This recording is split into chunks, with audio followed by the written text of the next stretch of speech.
Hey everybody, I'm Jan Erickson from Stepping Aside, and welcome to As Above, So Below, a rune and tarot divination for Monday, the 18th day of September 2023. Well, I just realized here I don't have any candles going, so let me get that one. Ooh, I'm about out of fuel here.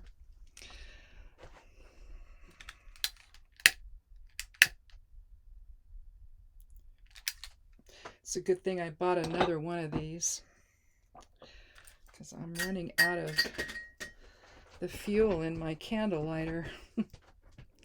Anyway, I hope you're having a good, hope you had a good week last week. One thing I wanted to, I'm doing this over again here. I realized I did the numerology wrong, so I'm just going to redo the whole video because of it, because it actually matters here. When I started writing it up, I realized, like, oh no, did I really do that? Well, I did. So anyway, but it's important. And so we're going to start all over again. But I'm going to keep the same cards and the same runes and all of that. So, because I think that they are an interesting one. Especially considering that the Geomancy rune is Carcer again today. I said last week, and I was mistaken. I thought that we only had it two other times from last week, but let's see. Actually, we also had it on August 31st. So we had it on Thursday, August 31st, again on Monday, the 4th of September. Not on Thursday, but on Monday and Thursday of last week, Carcer was the Geomancy rune. So I think that the universe is trying to tell us something here, to take a look at of how we imprison ourselves in a bubble of perception or of a bubble of emotions, and that it's best to try to step outside that comfort zone that we might have, because it can apply to different things. On the 31st, we had Hagalaz as the higher self rune from the Elder Futhark, and that's a Norn rune that's very transformative. It's the Norn rune of the past, and so we're transforming existing situations into something else. And again, with Carcer, it's moving outside our comfort zone and considering other ideas and other perceptions, other concepts that maybe, or other ways of behaving that we've not done before, that maybe, our fear keeps us bound to certain things. And then the following Monday, we had Yera, which is unfolding awareness. It's also energetic alignment or give and take. We had the Three of Swords, which is dealing with it's the three women that are dancing together, maybe coming together in some kind of joy. Maybe that's hard to do with other people. And then on Thursday, we had Fortuna Minor and Fehu. That was on the 7th. But then all last week, Monday and Thursday, Monday we had Isa, another Norn rune of the present moment or the static realm, with Carcer, aligning in higher awareness and stepping out of that lower vibrational ego that keeps us bound into certain things and certain sets of behavior and certain perceptions that maybe really aren't based in reality, that don't have anything to do with manifesting our potential here while we're in form. And then Thursday we had Gebo and Carcer, so another balanced energy exchange like Yera is, but here it's about partnership and marriage and the gift of reciprocity. And again, maybe that's a tough thing for people to do. We stay out of fear in our own mindset and we can't break out of it. And all that the runes, the Elder Futhark runes, have been asking us to do is in a variety of ways to break out of that bubble that we're in. And today, it's no different. We have Carcer again, and then the rune we have from the Elder Futhark is Tiwaz. Now, Tiwaz is the 17th rune of the Elder Futhark. And so numerologically, you're looking at an 8 numerology here for the rune, and that's that's strength, both inner and outer strength, expressions of strength, material recognition and approval, greater harmony with others. And Tiwas, I think, embodies all of that. It's a spiritual warrior within. It reflects the god Tyr, small g, god Tyr. Tyr was one of the Norse pantheon gods, gods and goddesses that were here at the time, eons ago, guiding us and demonstrating the best way to live in a way that reflects higher awareness and higher consciousness versus constantly living within the egos, binding us to whatever the ego wants, basically. And so with this, with Tiwas, or you're stepping outside your comfort zone to become the spiritual warrior that you really are, expressing faith and justice in your life. You're willing to sacrifice. You're willing to make an oath. You're basically they call it pledging one's troth, and living with those higher ideals and not getting bogged down into, well, no, this is what I think and there's no other possible thing I can think and there's no other possible choices I can make. Well, maybe there is, and maybe having Karser so many times, especially with the two Norn runes, Hagalaz and Isa, and then Gebo and Yura, and now Tiwas, it just seems to me that the cracks are starting to form on that bubble that we're in, and that maybe we're willing to consider that there are other ideas, there are other ways of seeing things, there are other choices that we can make, that we can then manifest a more successful life for ourselves. But let's take a look here at the cards. We have the Four of Cups, the Tower, which the numerology for that is, it's the 16th card of the major arcana. So you're looking at a 7 numerology there. And then we have the Empress, which is the 3. It's the 3 numerology. That's integrating the energies of both the Magician and the High Priestess, card 1 and card 2, to equal 3, and then manifesting or giving birth to something new. And I think that the restrictive aspect of the cards is probably being depicted here by the Four of Cups. Here we see a guy with his arms and legs both crossed.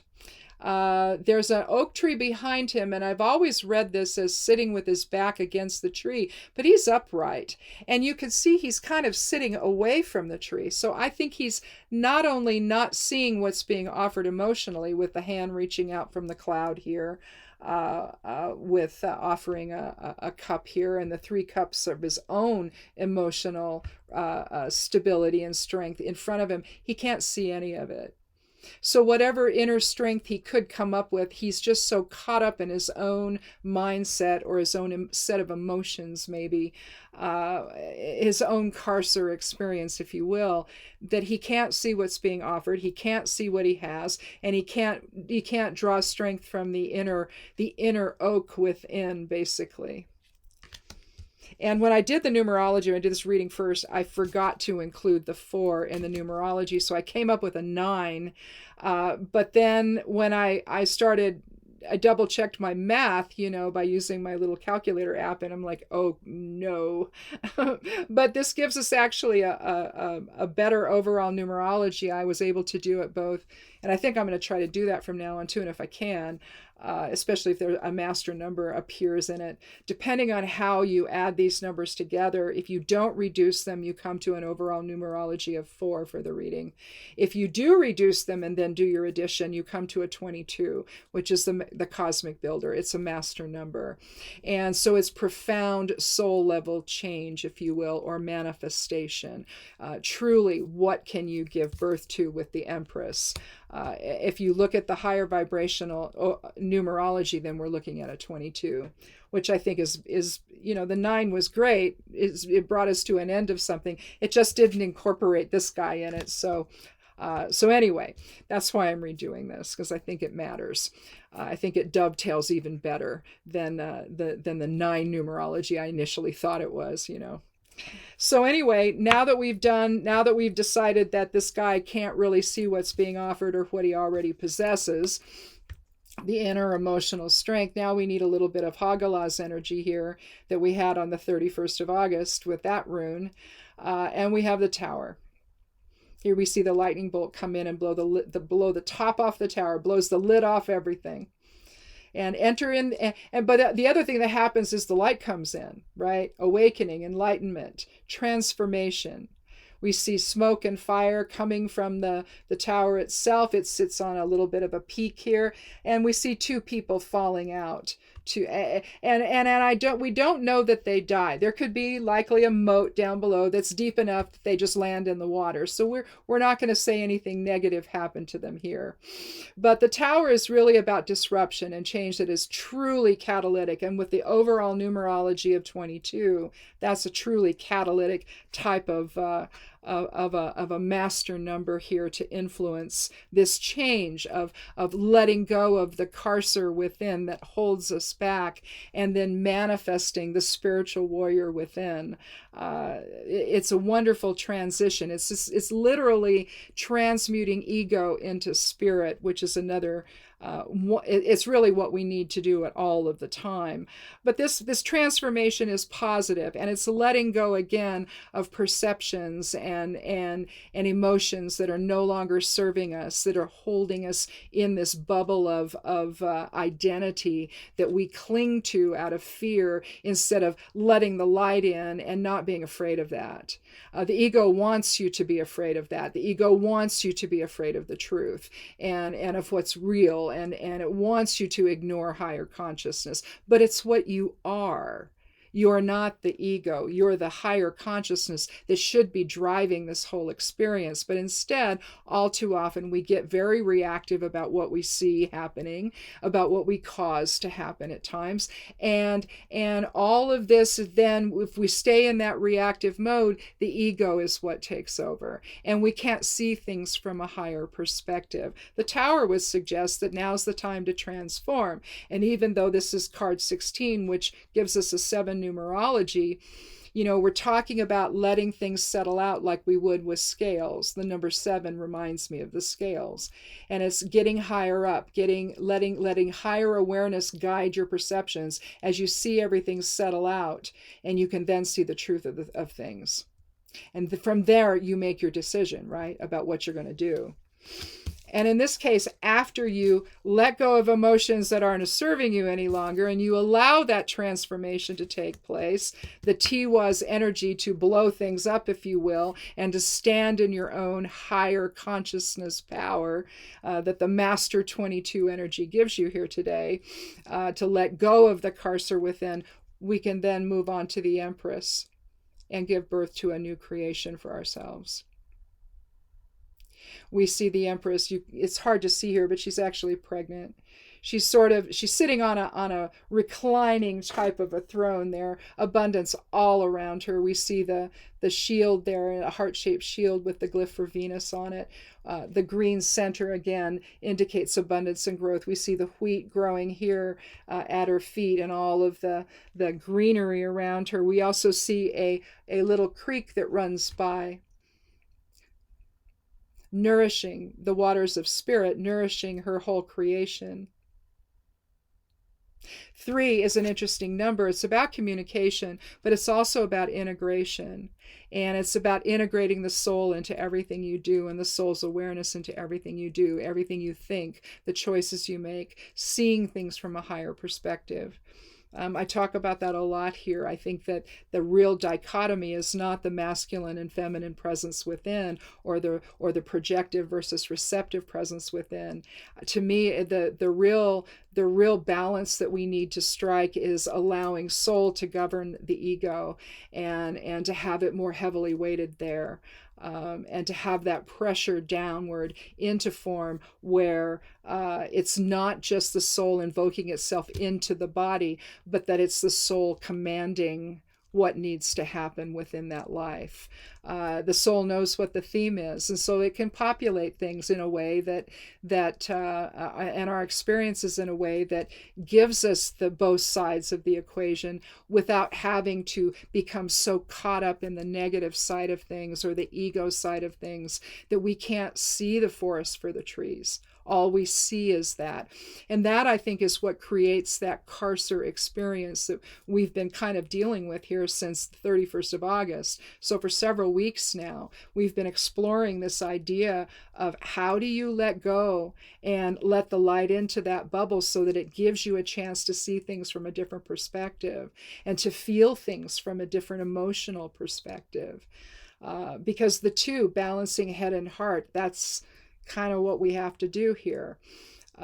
So that you're making the kinds of decisions and seeing things from a perspective that understands the whole picture instead of just in that reactive moment that then brings you into this container of experience that's all you see and you don't see anything else. I think that's one of the biggest things that people are suffering from right now, and not being able to see anything that's happening from a different perspective that maybe that's going to incorporate love and harmony and unity and truth and honor and dignity, all of the things that Tiwaz possesses and expresses with its own energy here. I think it's the way out. It's almost like the arrow points upward. I'll do it this way. The arrow, when you're trying to get out of the bubble, the arrow points upward, doesn't it? It points upward to spirit. This keeps you in the ego. This takes you ever higher. And I think that's realistically, if you look at all of the readings that we've done, because it's been 1, 2, 3, 4 readings here with Carcer in them. Let me see if I can go back and see any others. It's been a while. Well, there was one on the 31st of July too, where we had Carcer. Yeah, it was on the 31st. That would have been a Monday, where we also had Carcer.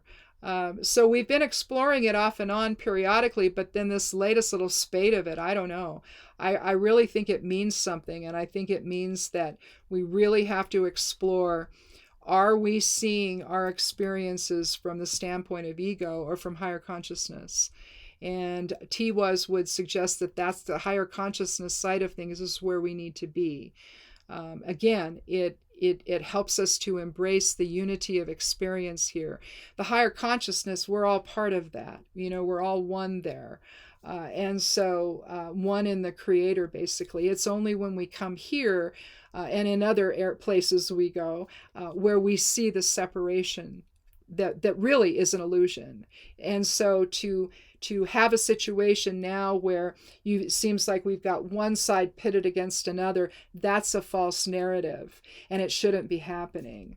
And that's what we need to take from it, that we need to turn our attention to the people that are causing all of it and to say, you know what, we reject this, that we're really one. We want to work in harmony. We want to raise our collective consciousness together in a way that embraces the spiritual warrior within, and then takes a look at the falsehoods that are being expressed out there, that they just think, well, everybody's dumb, they're going to believe it, right?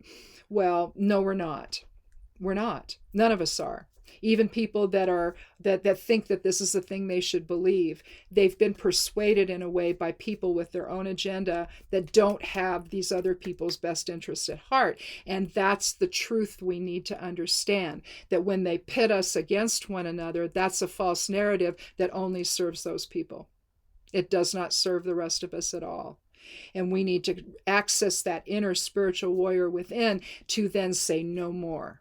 No more of this, that we're going to come together, unite together in a way that then preserves everything that we've tried to build together, instead of allowing these people at the so-called top try to tear all that down, tear all of it down in a way that's demeaning and disgusting and disheartening, and again keeps us in a level of Carcer that is really not worth being there. It just isn't. So again, this is a very significant rune to be pulling here. Anytime I pull it, it's very significant. But to see a pattern like this in the readings, I don't know. I think it's just suggesting it's time to sit up and take notice. And if we look at this reading from the standpoint of the Master 22 number there, we're looking at the cosmic builder. What do we want to build here? Do we want it based on higher consciousness and higher awareness, or do we want to have it based on the lower vibrational ego pulling us down into the muck of everything? And for me, I think that the answer is obvious, and I hope that it is for you too. So anyhow, that's it. At least I've got the reading in sync with the actual numerology this time. See, every time I try to do it in my head, I'll forget something. I even wrote it down and it didn't matter. I left the 4 out of the equation. It's like, oh, geez. Well, it's a Monday. I don't know what you're going to do. We've got smoke everywhere again. It came in. We got 2 new fires. Well, one is new. One's just north of Madras there, and it's growing, and it's flat land in there, a lot of it, and very dry. And I don't think it's in the Warm Springs area. I think it's between Madras and Warm Springs. But see, there's not a lot of room there. So maybe it's there on the reservation. It didn't say it, though, in the article that I read. So it must still be in the Madras area. But then there's also one in the Prineville area. So it's both north of us, but depending on which way that wind blows, it just, yesterday, we had to go out with respirators on. The actual respirators, not mask but I mean the actual, with the things here. Yeah, we had to do that, and because the air is not breathable. So and it's probably the same right now. I know my husband said earlier, it's the smoke's still there. So if he's outside in a respirator and doing some watering and feeding the chickens, and I feel so sorry for them. They're just inundated with it. It's horrible. So anyway, hopefully that will get resolved here sooner than later, but I don't know. We've had smoke now for a couple of months, and of course it's nothing compared to people who, if they've lost their homes in something like this is really nothing. This is just irritating compared to what they've had to cope with. So, but we're here again, and I don't know. I guess one that was north of us, it was done because what started that one was people were doing target shooting. They were firing off their weapons, and they started a fire. It's like, thank you. And I guess they had evacuation. I think they had evacuations up there of homes too. So I don't know that anything got burned, but maybe. I didn't read about it if it did. So anyway, so if you're dealing with that kind of stuff, stay safe, and if you're able to get out into the sunshine today, if you have some sun where you are, then do that, and enjoy your day, and let go of things that don't serve you anymore, and embrace the light. And I know they're calling that woke, and I don't even know what that is. I think it's the stupidest thing I've ever seen. It's like, oh geez, don't wake up to anything, don't see the truth of anything, just stay asleep. Stay asleep. We need you to stay asleep. You see what I mean? That's what's going on here. We got to reject that.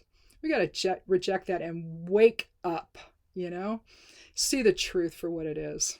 It's not pretty, but we got to know it.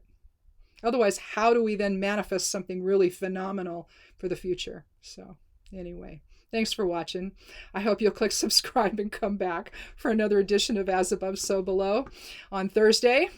Be good to yourself, be good to one another, and blessed be.